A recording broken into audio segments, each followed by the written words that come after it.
তপশিলি জাতি, উপজাতি এবং অন্যান্য অনগ্রসর শ্রেণীর সংরক্ষণের মধ্যে আর্থিকভাবে পিছিয়ে থাকাদের জন্য স্ল্যাব কোটার ব্যবস্থা হোক। আবেদন জমা পড়েছিল সুপ্রিম কোর্টে, কিন্তু সেই আবেদনের বিরোধিতা করল কেন্দ্রের মোদী সরকার।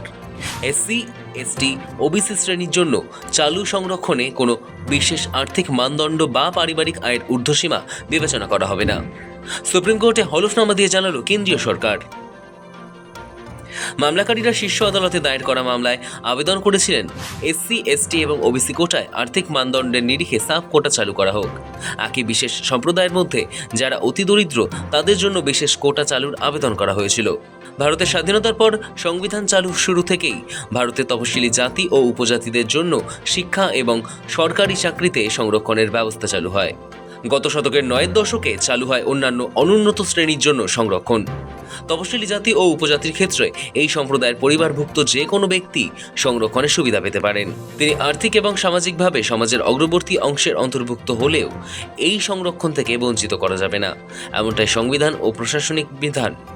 অন্যদিকে অন্যান্য অনুন্নত শ্রেণী বা ওবিসিদের ক্ষেত্রে পরিবারের আর্থিক মানদণ্ড নির্ধারণ করা আছে। প্রত্যেক রাজ্যের জন্য এই মানদণ্ড পৃথক। আরও বলা হয়েছে, ওবিসি সংরক্ষণ স্থায়ী নয়। ওবিসিদের মধ্যে যারা আর্থিকভাবে উন্নত তারা এই সংরক্ষণের সুবিধা পাবেন না। সুপ্রিম কোর্টে দায়ের হওয়া মামলায় মামলাকারীরা ক্রিমি লেয়ার অর্থাৎ আর্থিকভাবে উন্নততর বিধান ও প্রত্যাহার করার দাবি জানিয়েছিলেন। কেন্দ্রীয় সরকার সেই দাবিও নস্যাৎ করেছে আদালতে। মোদী সরকারের এই হলফনামাকে রাজনৈতিক ও প্রশাসনিক মহল খানিকটা ভিন্ন দৃষ্টিতে দেখছে। কেন্দ্রীয় সরকার সংরক্ষণ তুলে দিতে চায় বলে প্রথম থেকেই সংশয় ও বিরোধীদের অভিযোগ রয়েছে। তবে সুপ্রিম কোর্টে দেওয়া হলফনামায় ভারত সরকার সংরক্ষণ প্রত্যাহারের কোনো ইঙ্গিত দেয়নি। তবে মামলাকারীর তরফে সংরক্ষণ ব্যবস্থা যে সংশোধন বা সংস্কার দাবি করা হয়েছিল, কেন্দ্র তা খারিজ করেছে। সামাজিক ন্যায় বিচার ও ক্ষমতায়ন দপ্তরের মাধ্যমে দাখিল করা এক হলফনামায় কেন্দ্রীয় সরকার যুক্তি দিয়েছে যে সংশ্লিষ্ট আবেদনগুলিতে দেশের সংরক্ষণ নীতি পুনর্বিন্যাসের জন্য বিচার বিভাগীয় নির্দেশ চাওয়া হয়েছে। এটি মূলত নির্বাহী ও আইন বিভাগের এখতিয়ারভুক্ত একটি বিষয় এবং সুপ্রিম কোর্ট এই বিষয়ে কোনো নির্দেশ জারি করতে পারে না। আবেদনকারীরা এসসি, এসটি, ওবিসি এবং অর্থনৈতিকভাবে দুর্বল শ্রেণীর আওতাভুক্ত ক্যাটাগরিগুলির মধ্যে আয়ভিত্তিক অগ্রাধিকার ব্যবস্থা চালুর জন্য কেন্দ্রের কাছে আবেদন করেন। পাশাপাশি তারা এই ক্যাটাগরিগুলির মধ্যে উপশ্রেণী বিভাগ করারও দাবি জানিয়েছেন, যাতে সংরক্ষণজনিত সুবিধা বণ্টনের ক্ষেত্রে অর্থনৈতিকভাবে দুর্বল ব্যক্তিরা অগ্রাধিকার পান। কেন্দ্রীয় সরকার এই দাবি প্রত্যাখ্যান করে জানিয়েছে যে সংবিধানের ৩৪১, ৩৪২ এবং ৩৪২ এ অনুচ্ছেদের আওতায় থাকা সাংবিধানিক কাঠামো অনুযায়ী শুধুমাত্র আয়ের ভিত্তিতে তপশিলি জাতি, তপশিলি উপজাতি এবং সামাজিকভাবে ও শিক্ষাগতভাবে অনগ্রসর শ্রেণীর তালিকা পরিবর্তন করার কোনো সুযোগ নেই।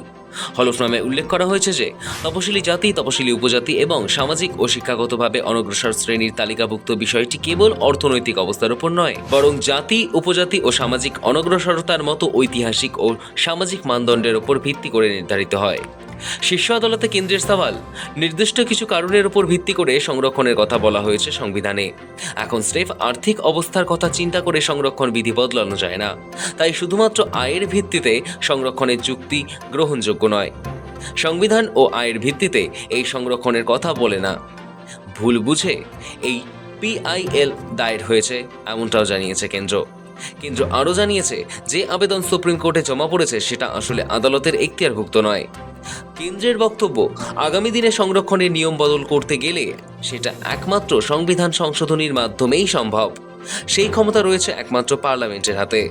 আদালত এই নিয়ে নির্দেশ দিতে পারে না। ব্যুরো রিপোর্ট, সময়, কলকাতা।